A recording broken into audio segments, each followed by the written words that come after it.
El niño brasileño que Carlo Acutis curó en 2013 hoy tiene 20 años. Tenía 6 años cuando le dije adiós a mi páncreas.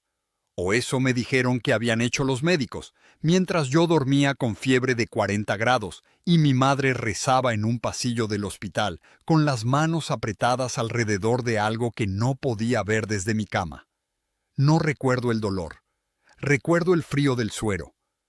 Recuerdo que alguien puso una imagen pequeña junto a mi almohada y que esa imagen tenía la cara de un muchacho joven, muy joven, con una sonrisa que no parecía de estampa. Y recuerdo que 3 días después, los médicos entraron a la habitación con una expresión que ninguno de ellos supo explicar durante meses. Mi nombre es Mateus Chávez. Vivo en Campo Grande, Brasil. Tengo 20 años. Y lo que les voy a contar esta noche no lo he contado completo nunca, porque hasta hace muy poco no tenía las palabras para hacerlo. Hay 3 cosas que necesito que sepan antes de que yo empiece a hablar. La primera, la enfermedad que tuve a los 6 años no debía curarse sola. Los médicos lo dijeron por escrito, con términos que mi madre tardó meses en aprender a pronunciar, y que yo aprendí más tarde porque necesitaba entender lo que me había pasado. La segunda, la imagen que pusieron junto a mi almohada era la de un chico italiano que llevaba 7 años muerto cuando yo enfermé. Un chico que nunca pisó Brasil. Un chico que yo no conocía y que, sin embargo, dejó algo en esa habitación que los instrumentos no pudieron medir. La tercera cosa es la más difícil de decir. Y la voy a guardar para más adelante, porque tiene que ver con una carta. Una carta que mi madre guardó durante 14 años sin abrirla, porque alguien le dijo que no la abriera hasta que yo cumpliera 20. Eso fue hace 4 meses. Antes de seguir, y de verdad que será solo un momento, quiero agradecer a 3 personas que han dado un paso al frente y se han hecho miembros de este canal: a Reina Monje, a Ramón Clivil y a María Pérez. Hacerse miembro aquí es encender una vela en Asís, un donativo real para la basílica, donde hoy descansa Carlo Acutis. Gracias por mantener viva su memoria conmigo. Y ahora vuelvo, porque todavía no te he contado lo que decía esa carta. Y lo que decía cambia todo lo que vas a escuchar a continuación. Mi madre se llama Luciana Chávez. Tiene 44 años. Trabaja como contadora en una empresa pequeña de Campo Grande. Y el día que yo enfermé, el 4 de octubre de 2013, llevaba 3 semanas rezando una novena que le había enseñado su madre. No una novena a Carlo Acutis. En ese momento, Carlo Acutis no era nadie para nosotros. Era un nombre que una señora de la parroquia había mencionado de pasada, como se mencionan muchas cosas en la parroquia, sin que uno sepa muy bien si va a volver a escucharlas o no. Yo tenía 6 años y 4 meses. Pesaba 22 kilos. La semana antes de ingresar al hospital, había tenido dolor abdominal que mi madre confundió con una indigestión, después con un virus, y finalmente con algo lo suficientemente serio como para llevarme a urgencias del Hospital Regional de Campo Grande a las 11:20 de la noche del 4 de octubre. El médico que me atendió se llamaba Dr. Rodrigo Almeida. Tenía 13 años de experiencia en pediatría. Lo sé porque mi madre guardó todo, absolutamente todo, en una carpeta azul que todavía existe y que yo revisé completa el año pasado. El doctor Almeida pidió una ecografía abdominal a las 12 menos cuarto de la madrugada. Los resultados llegaron 40 minutos después.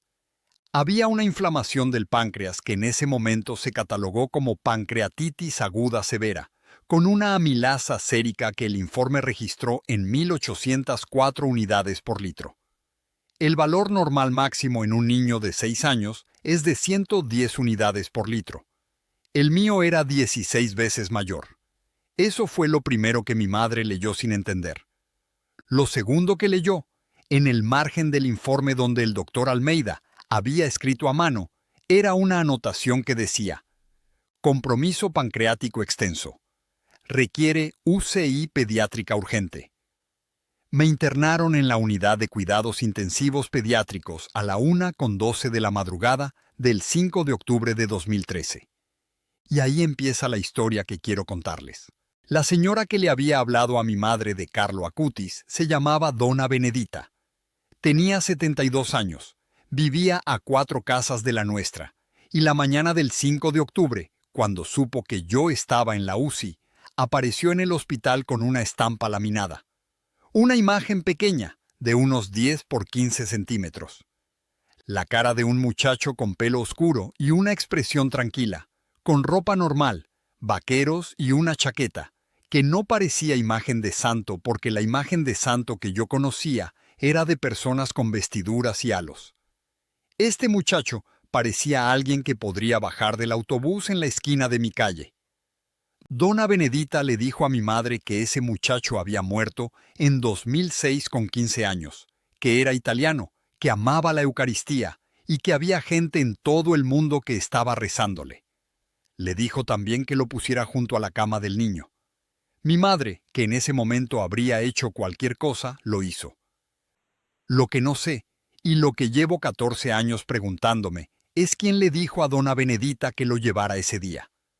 Porque ella misma, años después, cuando le pregunté, me dijo que no recordaba haber tomado la decisión.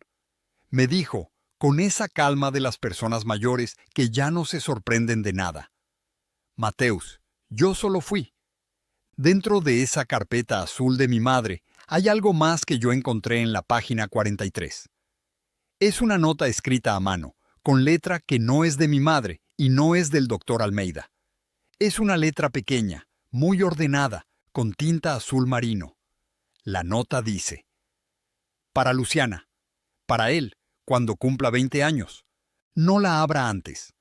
Y debajo, una fecha: 5 de octubre de 2013. El mismo día que me internaron. Esa nota viene con un sobre sellado. Mi madre lo guardó durante 14 años. Lo abrimos juntos hace 4 meses. Pero eso viene después. Primero necesito contarles lo que pasó en esa habitación de la UCI, porque sin eso, lo de la carta no tiene el peso que tiene. El 5 de octubre por la mañana, a las 8:45, el doctor Almeida pidió una nueva medición de amilasa sérica. El resultado llegó 2 horas después: 2.137 unidades por litro. Había subido. El páncreas no estaba respondiendo. Me habían puesto suero con nutrición parenteral, analgésicos y un reposo absoluto de vía oral. Nada de comer, nada de tomar. Solo el suero y los monitores. A las 11 de la mañana llegó la doctora Mariana Ferreiro, especialista en gastroenterología pediátrica. Había viajado desde São Paulo, a 1.040 kilómetros de Campo Grande, porque mi caso había llamado la atención del equipo del hospital. Ella revisó las imágenes y los análisis, y le dijo a mi madre algo que quedó registrado en las notas del expediente. El compromiso del tejido pancreático es extenso y tiene características necróticas en el sector cefálico. En niños de esta edad, este patrón rara vez revierte de forma completa. Rara vez. Eso fue lo que dijo. No nunca, pero tampoco casi nunca. Rara vez que en la práctica médica y en el cuerpo de un niño de 6 años, en ese estadio, significaba lo mismo. Mi madre salió al pasillo después de esa conversación y llamó a mi abuela, que vive en Aquidauana, a 151 kilómetros. Y mientras hablaba con ella, con la espalda apoyada en la pared del pasillo, mirando la estampa que llevaba en la mano, porque no la había dejado en la habitación todavía, rezó. No sé exactamente cómo rezó. Ella dice que no usó palabras ordenadas. Dice que fue más bien un grito hacia adentro.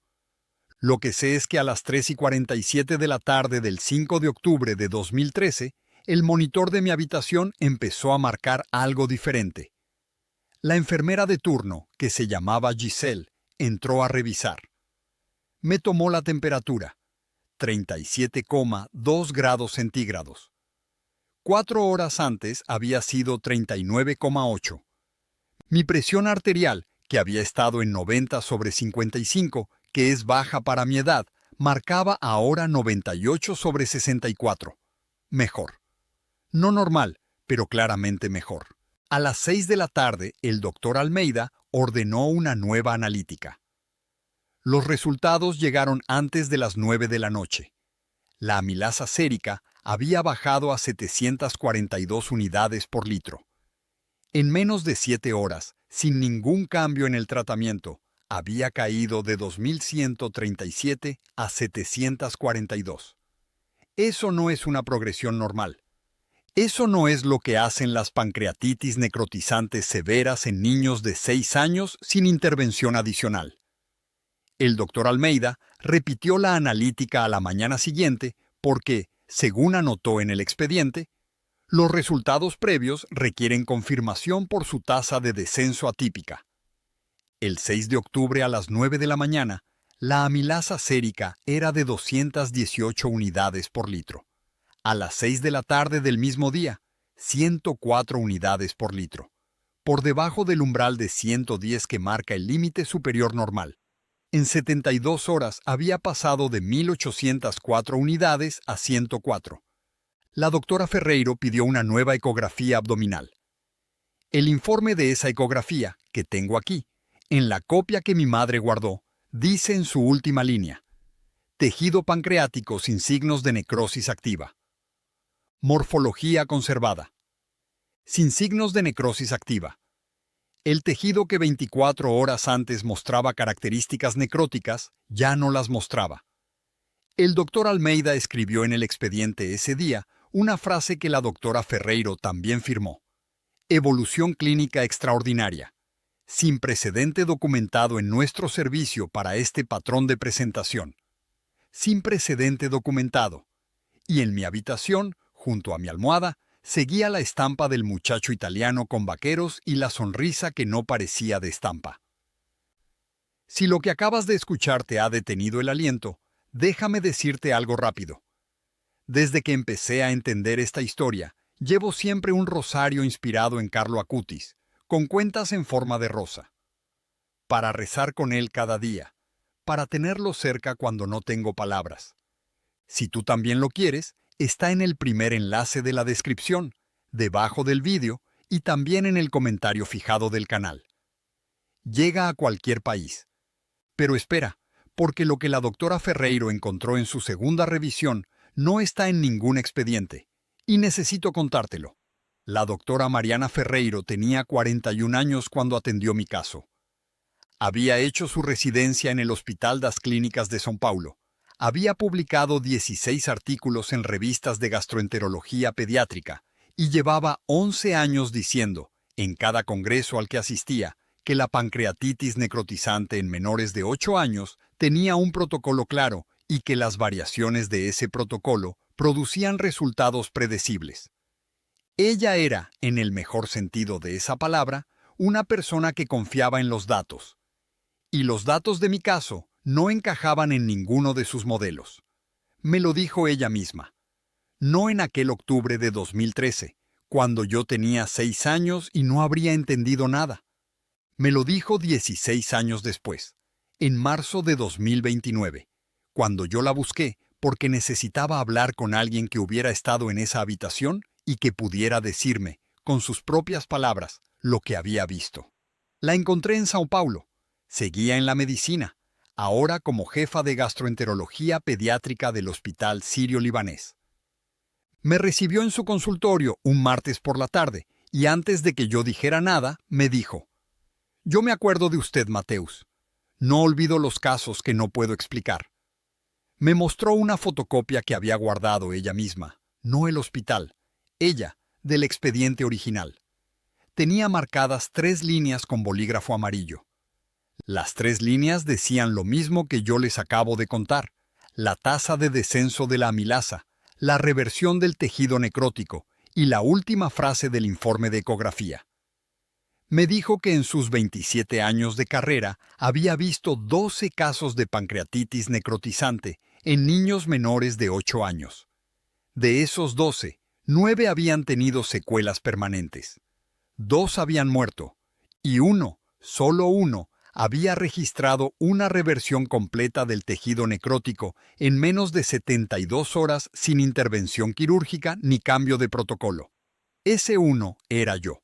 Le pregunté si podía haber una explicación fisiológica que no hubieran considerado en su momento. Se quedó en silencio unos segundos. Luego me dijo, he pensado en ello muchas veces, y la única explicación que cabe dentro de la fisiología conocida requiere asumir que el tejido no estaba realmente necrótico en el primer examen, que hubo un error de lectura de la ecografía. Pero esa ecografía la leyó el mejor radiólogo pediátrico de Campo Grande, y yo revisé las imágenes personalmente. No había error. Pausa. Entonces no tengo explicación, Mateus. Guardó silencio otro momento, y luego añadió algo que no esperaba. ¿Sabe que sí recuerdo? Que su madre tenía una estampa en la mano cuando salía a hablar con ella. Una imagen de un chico joven. Le pregunté quién era, porque no era una imagen típica de santo. Me dijo que era un muchacho italiano que había muerto de leucemia. Me dijo su nombre. Yo lo anoté porque me pareció extraño acordarme de ese detalle durante tantos años. Abrió un cajón de su escritorio. Sacó una tarjeta pequeña, amarillenta, con su propia letra. Y me leyó el nombre que había escrito el 6 de octubre de 2013, en el pasillo de la UCI pediátrica de Campo Grande. Carlo Acutis. Hay algo que les tengo que decir antes de seguir con lo que la doctora Ferreiro me contó en esa segunda parte de la conversación, porque sin este contexto, lo siguiente no tiene el peso que merece. Carlo Acutis nació el 3 de mayo de 1991 en Londres. Sus padres eran italianos. Creció en Milán. Murió el 12 de octubre de 2006 en el Hospital San Gerardo de Monza, de leucemia fulminante tipo M3, con 15 años. En los años que vivió, documentó más de 160 casos de milagros eucarísticos de todo el mundo y los organizó en una exposición digital que todavía existe y ha viajado a más de 20 países. Era programador de computadoras. Era aficionado al fútbol. Ayudaba a los indigentes de su barrio. Y decía, con esa sencillez que da escalofríos leída ahora, que la Eucaristía era su autopista al cielo. Lo beatificaron el 10 de octubre de 2020, con el Papa Francisco. Lo canonizaron el 7 de septiembre de 2025, en el Jubileo, con el Papa León XIV. Es, en este momento, el primer santo nacido en la segunda mitad del siglo XX. El santo de los millennials lo llaman. El primer santo que tiene su propio código de programación. Y el primer milagro que la Iglesia reconoció para su beatificación fue el mío. El de un niño brasileño de 6 años, de Campo Grande, que en octubre de 2013 tenía una pancreatitis necrotizante, con amilasa de 1804 unidades por litro, y 72 horas después tenía tejido pancreático sin signos de necrosis activa. Ese niño soy yo, y hoy tengo 20 años. Lo que todavía no les he contado es quién escribió esa nota de la carpeta azul. ¿Quién puso ese sobre junto al expediente el mismo día que me internaron? ¿Quién le dijo a mi madre que no lo abriera hasta que yo cumpliera 20 años? Y lo que decía adentro. Eso viene después. Pero antes necesito hablarles de lo que la doctora Ferreiro recordó cuando salí de su consultorio en São Paulo, porque eso abre una pregunta que todavía no tengo respuesta, y que cambia todo lo que creía saber sobre el orden en que ocurrieron las cosas. Cuando me despedí de la doctora Ferreiro y bajé al estacionamiento del hospital, me senté en el coche durante 20 minutos sin arrancar. Tenía en la mano la fotocopia que ella me había dado, con las 3 líneas marcadas en amarillo. Y tenía en la cabeza una fecha que ella había mencionado al final de nuestra conversación, casi de paso, casi como un detalle menor. Me había dicho que en octubre de 2013, exactamente en esa semana, había recibido un correo de un investigador italiano que le pedía información sobre casos de recuperación extraordinaria en pacientes pediátricos de Brasil. Un correo que ella no había respondido porque en ese momento estaba en Campo Grande, atendiendo mi caso, y no tenía tiempo para nada más. Y que cuando volvió a São Paulo y fue a buscar ese correo para responderlo, había desaparecido de su bandeja de entrada. No en spam. No en papelera. Desaparecido. El correo llevaba fecha del 4 de octubre de 2013, el día antes de que yo ingresara en la UCI. Le pregunté si recordaba el nombre del remitente. Dijo que no con seguridad, pero que el dominio de la dirección de correo tenía algo que ver con Asís, con A, S y S, la ciudad de Italia donde están las basílicas de San Francisco, y donde también, desde 2019, descansa el cuerpo de Carlo Acutis. No sé qué hacer con ese dato. No sé si tiene una explicación mundana que simplemente no he encontrado. Pero lo guardo aquí, junto con los otros datos que no encajan, porque la honestidad obliga a decir todo, no solo lo que confirma lo que uno ya cree. Mi madre se llama Luciana y guarda todo. Esa es su forma de querer. Guarda los tickets del supermercado de fechas importantes. Guarda las tarjetas de cumpleaños. Guarda los dibujos que yo hacía de pequeño con crayones, en una caja de zapatos que tiene escrito Mateus 2 a 6 años con marcador azul. Y guardó, durante 14 años, un sobre sellado con una nota que decía que no lo abriera hasta que yo cumpliera 20. Lo que quiero contarles ahora es cómo llegó ese sobre a la carpeta azul. Porque hasta hace 4 meses yo no lo sabía. Y cuando lo supe, tuve que sentarme. Dona Benedita murió en 2020. Tenía 79 años. Murió en marzo, en plena pandemia, de causas naturales, sin llegar a ver la beatificación de Carlo Acutis que ocurrió ese mismo octubre. No alcanzó a verlo, pero antes de morir, le dejó a su hija una caja con algunas cosas. Y en esa caja había una carta para mi madre.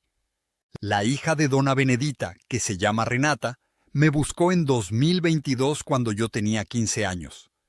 Me encontró a través de mi madre, a la que conocía del barrio, y le entregó la carta. Mi madre la leyó sola, en la cocina, una tarde de julio. Cuando terminó, tardó 2 días en hablarme de ella. La carta de Dona Benedita explicaba que el sobre sellado de la carpeta azul no lo había escrito ella. Dona Benedita explicaba que el 5 de octubre de 2013, cuando llegó al hospital con la estampa de Carlo, una mujer le había entregado el sobre en la puerta de urgencias. Una mujer a quien ella no conocía, mayor, de unos 60 años, que hablaba portugués con un acento que Dona Benedita describía como no de aquí, pero tampoco extranjero, como de alguien que aprendió el idioma de adulto. La mujer le había dicho: llévele esto a la madre del niño, que lo ponga en los documentos del hospital, y que no lo abra hasta que el niño cumpla 20 años. Dona Benedita le preguntó quién era. La mujer dijo un nombre que Dona Benedita escribió en la carta porque no lo olvidó en 17 años. El nombre era Antonia. Antonia Salzano es el nombre de la madre de Carlo Acutis. Hay algo que necesito decirles ahora, y lo digo con toda la claridad que tengo. No sé si la mujer de la puerta del hospital era Antonia Salzano. No lo sé. Antonia Salzano vive en Italia. Que ella estuviera en Campo Grande, Brasil, el 5 de octubre de 2013, en la puerta de urgencias de un hospital, entregando un sobre a una anciana que iba a visitar a un niño que ella no podía conocer, requiere una cadena de coincidencias que mi cabeza no puede sostener en línea recta. Pero también es verdad que Antonia Salzano, la madre de Carlo, ha viajado por todo el mundo desde que murió su hijo. Ha llevado la exposición de los milagros eucarísticos a docenas de países. Ha hablado ante multitudes, ante institutos universitarios, ante conferencias médicas. Ha estado en Brasil en múltiples ocasiones. Y el 5 de octubre de 2013, según la carta de Dona Benedita, alguien que dijo llamarse Antonia puso un sobre en las manos de una señora de 72 años en la puerta de un hospital de Campo Grande. Ese sobre llevaba 14 años en una carpeta azul cuando lo abrimos. Lo abrimos juntos. Mi madre y yo, en la cocina de nuestra casa, un domingo de mayo de este año.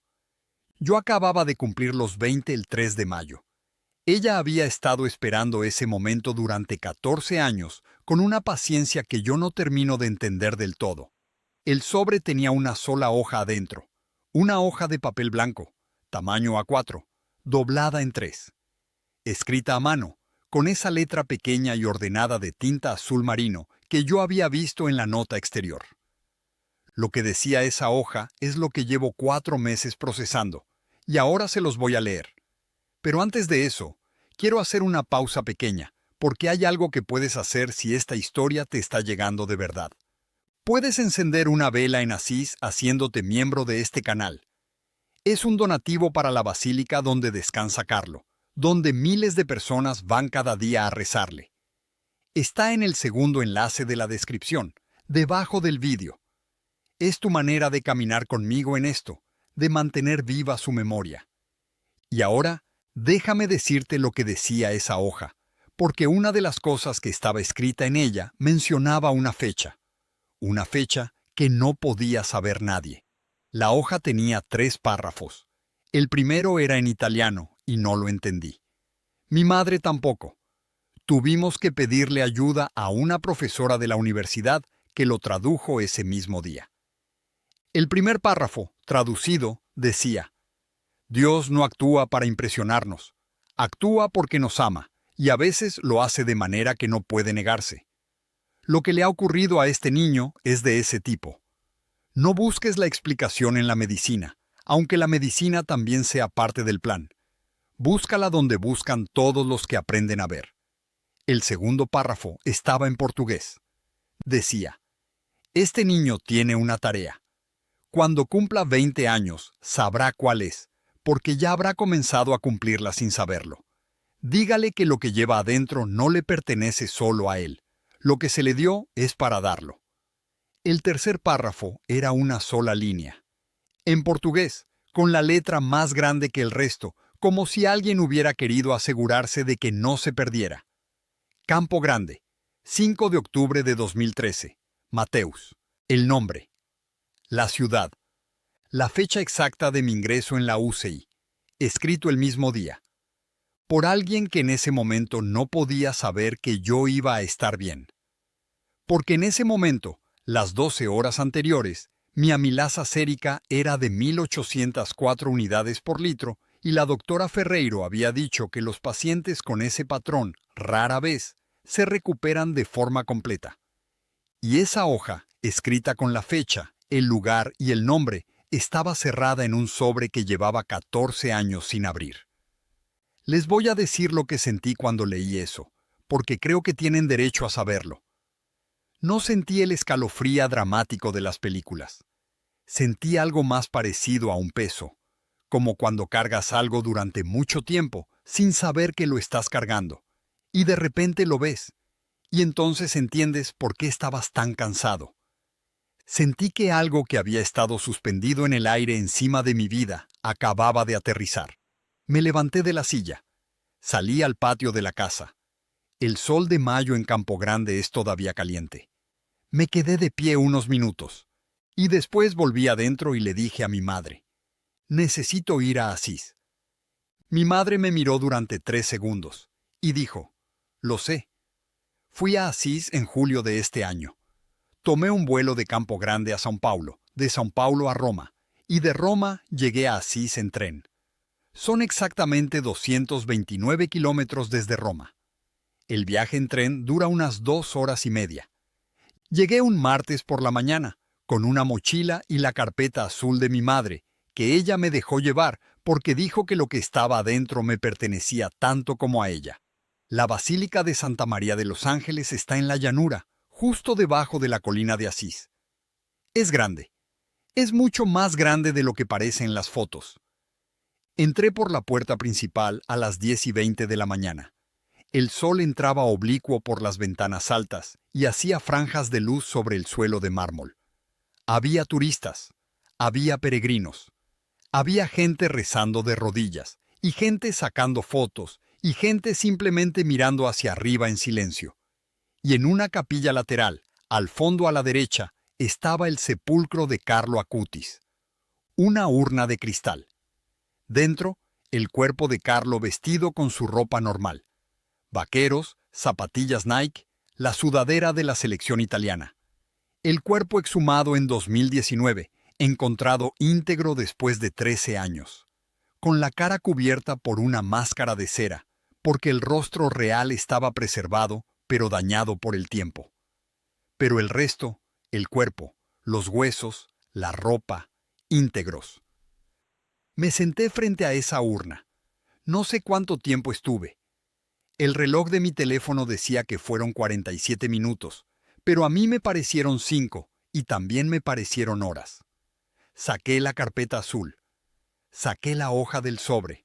La puse sobre mis rodillas. Y en ese momento, una señora que estaba rezando junto a mí me preguntó, en italiano, si yo era Mateus. No les voy a decir que no me asusté. Me asusté. Me giré y la miré. Era una señora de unos 70 años, pelo blanco, ropa sencilla, italiana. Le dije que sí, que me llamaba Mateus. Me preguntó si era brasileño. Le dije que sí. Me dijo, en un portugués cuidado y lento, que llevaba un rato rezando a su lado y que había sentido que tenía que preguntarme. Me dijo que se llamaba María Gracia, que era de Milán, que venía a Asís 2 veces al año desde 2007, desde el año siguiente a la muerte de Carlo, porque conocía a la familia.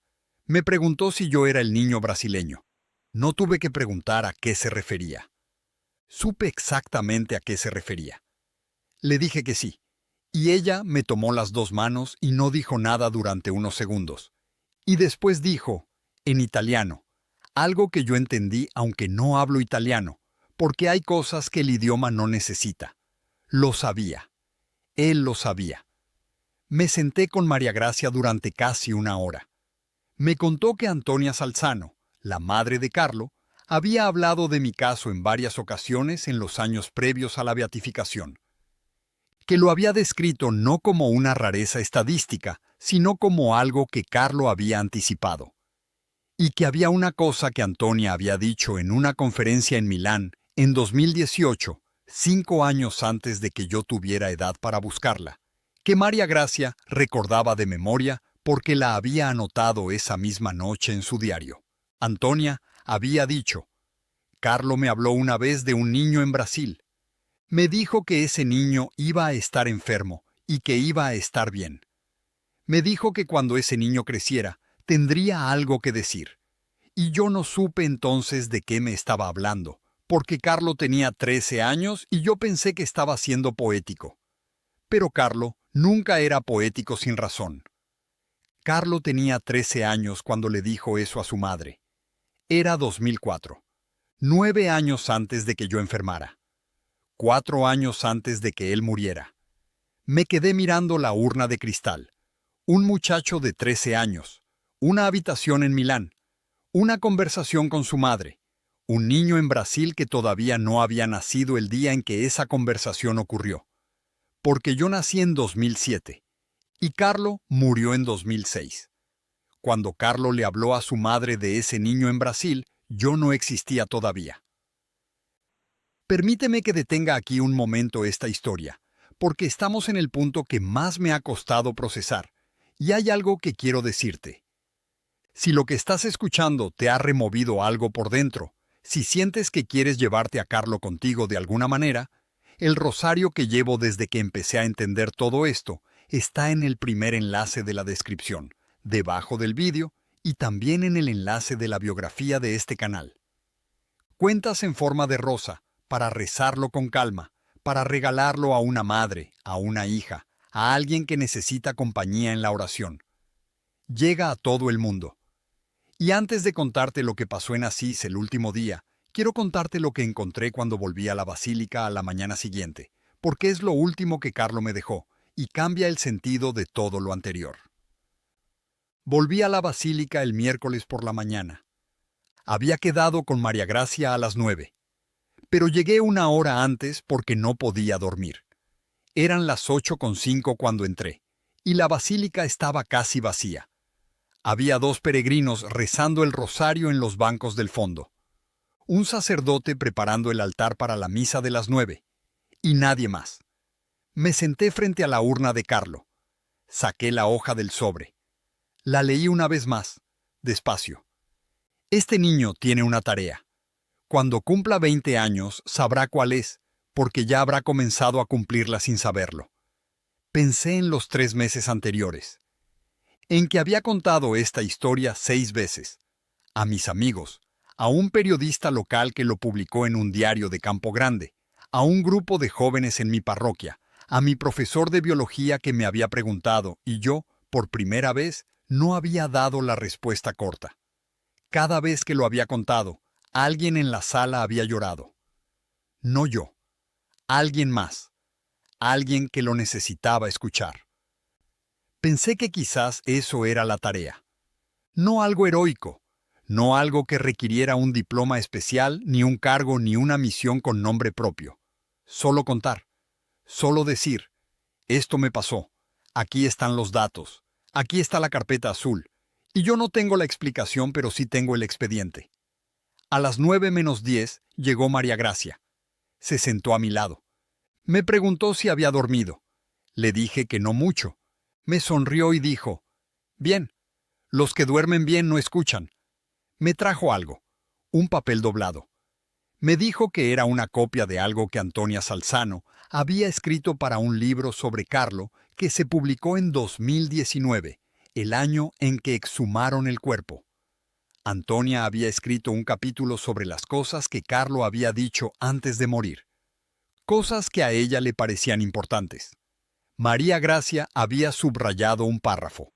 El párrafo decía, una semana antes de morir, Carlo me habló del niño brasileño otra vez. Me dijo, mamá, cuando ese niño tenga 20 años, va a saber lo que tiene que hacer. Díselo si puedes. Yo no supe cómo decírselo, pero confío en que las cosas llegan cuando tienen que llegar. Díselo si puedes. No sé si la mujer de la puerta del hospital en Campo Grande era Antonia Salzano. No lo sé, pero sí sé que Antonia Salzano escribió eso en un libro en 2019.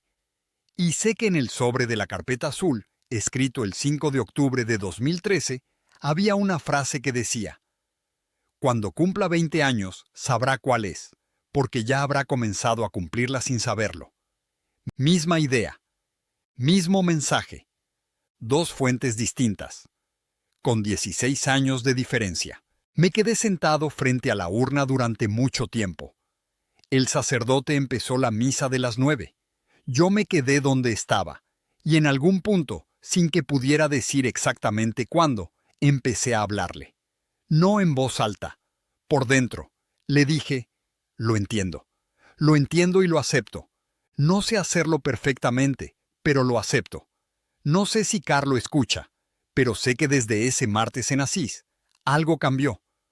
No de forma dramática. No hubo luz, ni voz, ni señal visible. Pero hay una diferencia entre cargar algo sin saber que lo cargas y cargarlo a propósito. La diferencia es que cuando lo cargas a propósito, pesa menos. Cuando llegué de vuelta a Campo Grande, la primera semana de agosto, fui directamente a la parroquia de mi barrio. Hablé con el párroco, el padre Augusto, y le pregunté si podía contar mi historia en la misa del domingo siguiente. Me miró durante un momento. Luego dijo, Mateus, eso es exactamente lo que deberías hacer. Hablé ante 300 personas ese domingo. Tenía 20 años y 3 meses. Llevaba la carpeta azul bajo el brazo. Leí los datos del expediente, las unidades de amilasa, los nombres de los médicos, las fechas. Leí la frase de la doctora Ferreiro, sin precedente documentado en nuestro servicio para este patrón de presentación. Leí los 2 párrafos de la hoja del sobre y les conté lo que había pasado en Asís. Cuando terminé, el padre Augusto se quedó en silencio 30 segundos. Luego dijo, gracias. Solo eso. Después de la misa, una señora se me acercó llorando. Me dijo que su hijo de 8 años tenía una enfermedad que los médicos decían que tenía mal pronóstico y que llevaba semanas sin poder rezar porque no encontraba las palabras. Me dijo que mientras yo hablaba, había encontrado las palabras. Me tomó las manos y me agradeció. Y yo pensé, aquí está. Aquí está lo que la hoja del sobre quería decir. No un discurso en un estadio, no un milagro propio que yo pueda producir. Solo esto, estar de pie, con los datos en la mano y decir qué pasó. Desde agosto he contado esta historia 12 veces en distintos lugares. En parroquias, en un hospital de São Paulo, donde me invitó la doctora Ferreiro a hablar con familias de pacientes pediátricos, en un grupo de jóvenes universitarios de Campo Grande, en un encuentro diocesano. En cada lugar, alguien en la sala llora. Y no es porque yo sea elocuente, es porque hay cosas que el alma reconoce antes que la mente. La beatificación de Carlo ocurrió el 10 de octubre de 2020. Yo tenía 13 años. La vi por YouTube en la cocina de casa porque el mundo estaba cerrado por la pandemia y mi madre había preparado café y bizcocho como si fuera una fiesta, que en cierto modo lo era. Lo vi con ella y con mi abuela, que había venido de Aquidauana y se quedó una semana.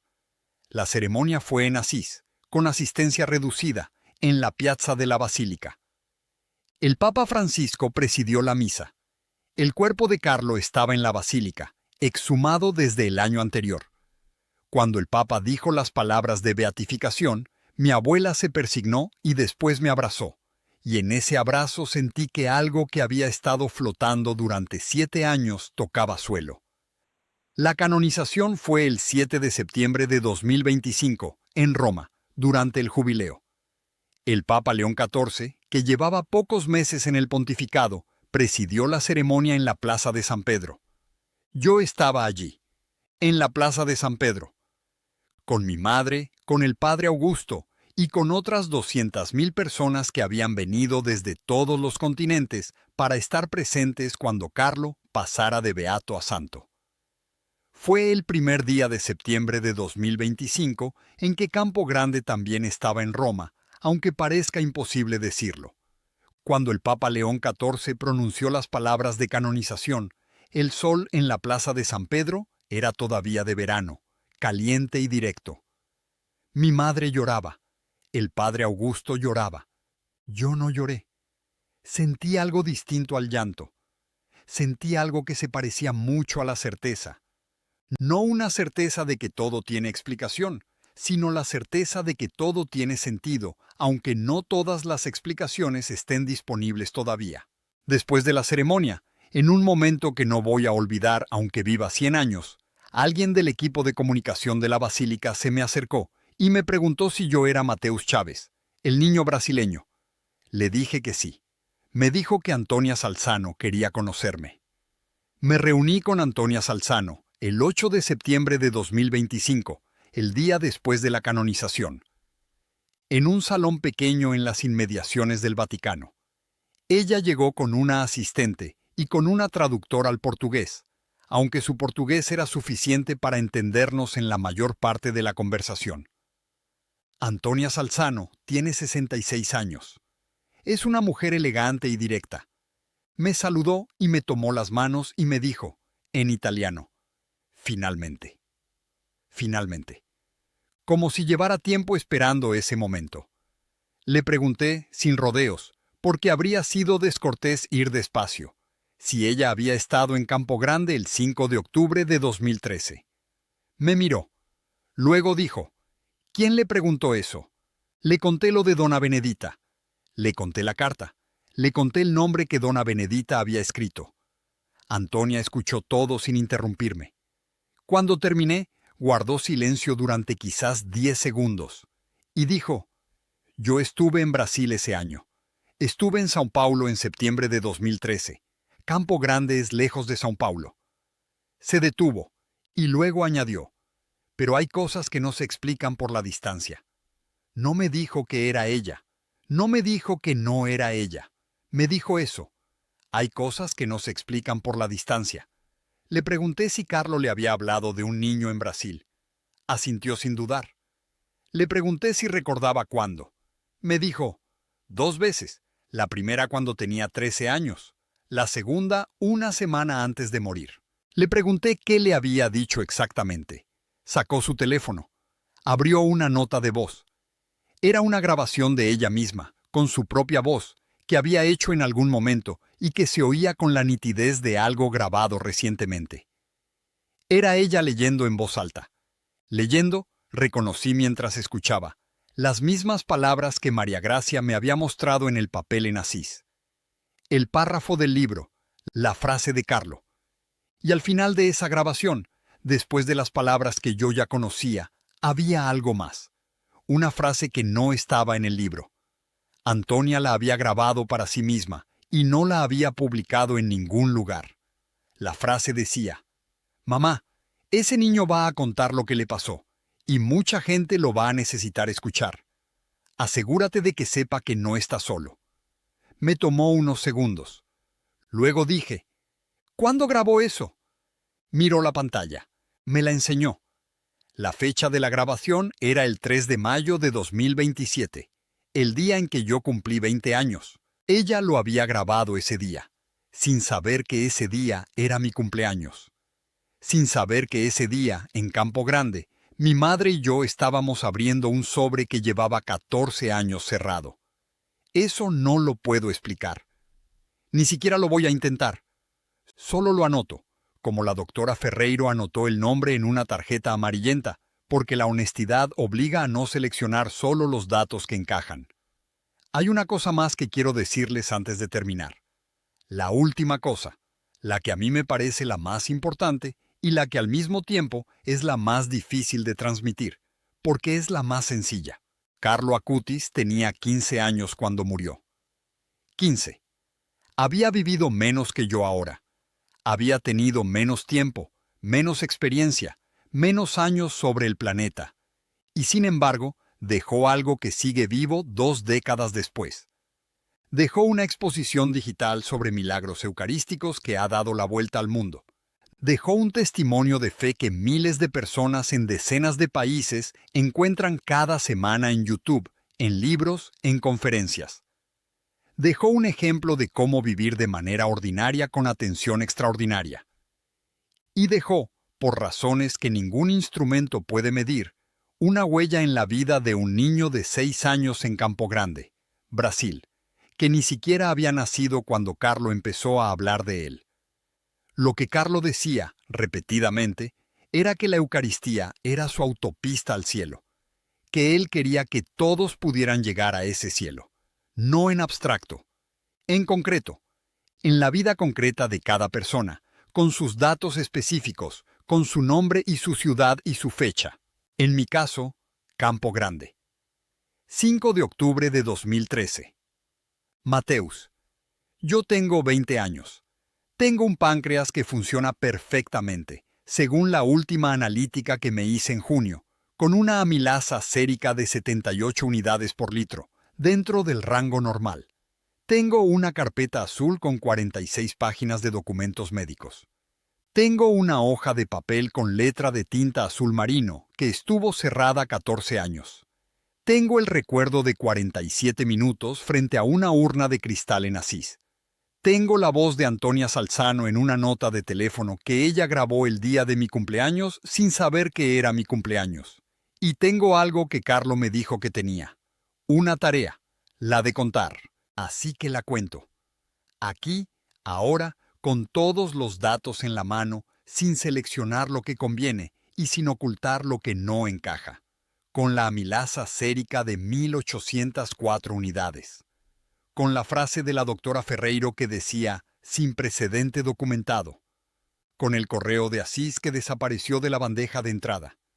Con el nombre de Antonia en la boca de una mujer de 72 años en la puerta de urgencias. Con la fecha grabada el día de mi cumpleaños. Cuento todo eso. Y lo cuento porque Carlo dijo que mucha gente lo iba a necesitar escuchar. Si eres uno de ellos, lo sabes. No hace falta que te lo diga. Carlo decía, todos nacemos originales, muchos mueren como fotocopias. Él no murió como fotocopia. Vivió 15 años siendo exactamente quien era, sin vergüenza, sin disculpas, sin reducirse para caber en ningún molde. Ese es el ejemplo que más me importa. No el milagro, aunque el milagro esté en el expediente y lo haya reconocido la Iglesia. Lo que más me importa es que un muchacho de 15 años vivió con tanta coherencia, con tanta atención, con tanta presencia a lo que amaba, que 20 años después su vida sigue encendiendo algo en la vida de otras personas. Eso también es una autopista al cielo, y está hecha de cosas ordinarias. De programar páginas web para documentar milagros eucarísticos. De llevar comida a los indigentes del barrio. De ir a misa cada día, no por obligación, sino porque lo necesitas. De decirle a tu madre con 13 años, «Mamá, hay un niño en Brasil». Yo tengo 20 años y no sé exactamente a dónde va a llevarme esta tarea, pero sé que empieza con decir la verdad, con abrir la carpeta azul y leer los datos en voz alta, con no simplificar lo que es complicado ni complicar lo que es simple. Lo que me pasó a los 6 años fue una pancreatitis necrotizante severa que se resolvió de forma que ningún médico que la trató puede explicar dentro de los parámetros conocidos de la fisiología pediátrica. Eso está en el expediente. Los nombres, las fechas, los números están en el expediente. Eso es lo que los instrumentos registraron. Lo que los instrumentos no registraron es lo que dona Benedita puso junto a mi almohada. Ni lo que mi madre rezó en el pasillo. Ni lo que Carlo, con 13 años, le dijo a su madre en una habitación de Milán. Pero yo estoy aquí, con 20 años, con el páncreas funcionando y con este relato en la mano. El resto es suyo. Si esta historia te ha marcado tanto como marcó mi vida, te pido una sola cosa. Suscríbete a este canal y comparte este vídeo con alguien que lo necesite. En Huellas del Cielo, seguimos recogiendo las historias que Carlo dejó por el mundo, una a una, con los datos que se pueden verificar y la honestidad de decir lo que no se puede explicar. Si quieres llevarte algo concreto de esta historia, el rosario inspirado en Carlo, para rezarlo cada día, para regalar a alguien que necesita compañía en la oración, está en el primer enlace de la descripción, debajo del vídeo, y lo verás también en el banner del canal. Llega a cualquier país. Y si quieres encender una vela en Asís, sostener con tu donativo la basílica donde Carlo descansa y donde miles de personas van a rezarle cada semana, hazte miembro de este canal en el segundo enlace de la descripción. Reza, comparte, mantén viva su memoria. Carlo decía que la Eucaristía era su autopista al cielo. Las huellas del cielo están en todas partes. Solo hay que saber mirar.